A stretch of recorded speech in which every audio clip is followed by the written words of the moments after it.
绝望的母亲向亲生女儿苦苦求饶，喊着：“求求你，女儿，放过我吧！”然而，女儿仍是冰冷的置若罔闻，将她的头死死地按在桌面上，用凳子猛砸其头部。把母亲杀死后，又把母亲的遗体砌入水泥墩，封在家里的阳台上。大家好，欢迎来到案件纪实频道。今天我们来聊一起发生在中国魔都上海的一桩真实伦理大案。张琳，一位受人尊敬的高校女教师，她的人生本应是桃李满天下，家庭和睦。然而，命运的捉弄却让她的生活充满了坎坷。大学毕业后，为了留在上海，经人介绍和上海本地的张先生结了婚。没有感情基础，又忙于各自的工作，随着时间的推移，张琳与丈夫张先生之间的矛盾逐渐凸显，而女儿张怡的到来成了压垮他们婚姻的最后一根稻草。丈夫张先生有很重的重男轻女的观念，而女儿张怡还患有轻微智力障碍。张先生对女儿的漠不关心和对家庭的冷淡，让张琳感到心寒。你就不能多关心关心怡怡吗？张琳终于忍不住，语气中带着几分责备和无奈。丈夫却只是轻描淡写的回应：“你不是已经做得很好了吗？我相信你能教好她。”这样的对话在他们之间已经上演了无数次，但每次都是以张琳的沉默和失望告终。而张怡作为这个家庭的核心，也感受到了父母之间的矛盾。她智力虽有轻微障碍，但心却比谁都敏感。每当父母争吵时，她都会默默地躲进自己的房间，用被子捂住耳朵，仿佛这样就能隔绝一切纷扰。然而，家庭的矛盾并没有因为张怡的躲避而得到缓解，反而随着时间的推移，矛盾像滚雪球一样越滚越大。最终，在一次激烈的争吵后，张琳和丈夫离婚了。这个消息对张怡来说犹如晴天霹雳，她知道这个家将不再完整。离婚后的张琳独自抚养女儿，她希望通过自己的严格教育，让有轻微智力障碍的女儿能够在社会上立足。在张琳的眼中，女儿是她生活的全部，也是她最大的牵挂。为了让女儿能够在未来社会中立足，张琳对张怡的教育投入了比其他母亲更多的精力和心血。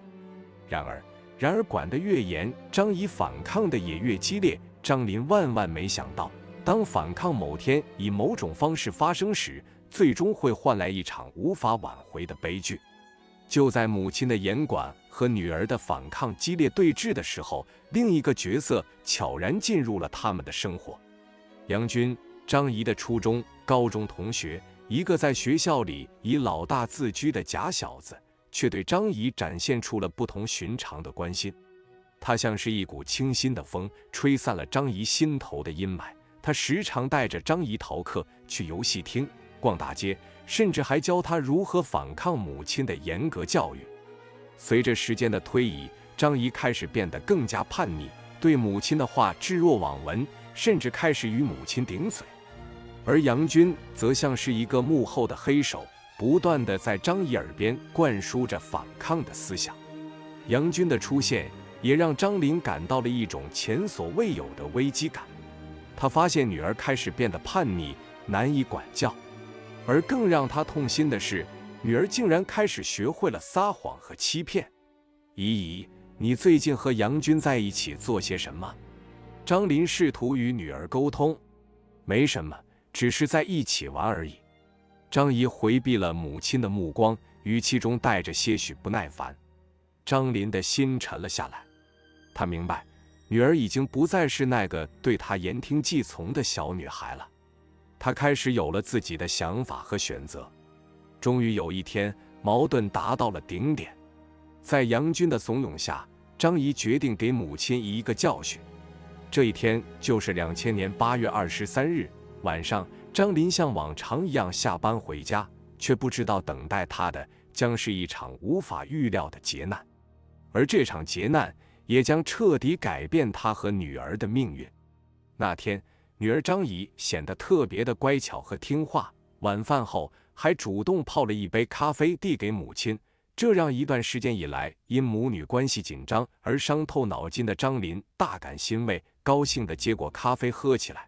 张琳哪里想到乖巧女儿背后狰狞的面孔，张姨在咖啡里整整放了5片安眠药，待母亲趴桌上睡熟后，又将准备好的5支胰岛素用针筒注入张琳体内。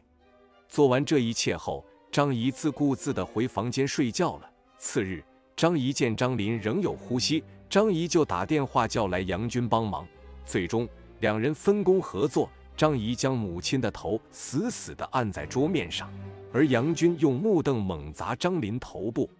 绝望之际，张琳向亲生女儿求饶，喊着：“求求你，放过我吧！”然而，女儿则是置若罔闻。杀死母亲后，智障的张姨把家里所有钱物都交给杨军保管。在杨军出谋划策下，两人把房间里所有带血的东西都扔弃或焚烧。然后，两人又去建材店铺购买水泥等建筑材料，趁着夜深人静，将其张琳的遗体砌糊在阳台上。每年的8、9月份，盛夏的上海是特别的闷热。也许是张姨和杨军2个人技术不过关，慢慢的，一股死老鼠的气味散溢了出来。渐渐的，周围邻居也觉得楼里哪里不对劲了。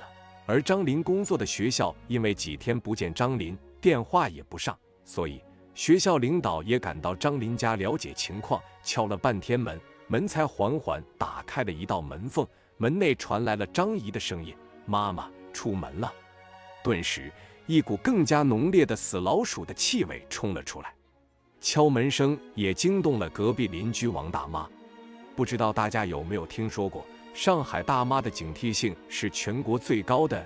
待张琳学校领导离后，王大妈就到了当地的公安派出所，对警官说：“警察同志，我是祝某某弄某某号的，我们楼里这几天一直有股呛人的死老鼠的臭味，刚刚确定味道是楼上 Triple X 是传出来的，这几天这家人一直不见人进出，敲门也没人应答，我觉得不对头。”接警后的警方立刻上门，强行进入了房间。屋内凌乱不堪，显然有过激烈的挣扎痕迹。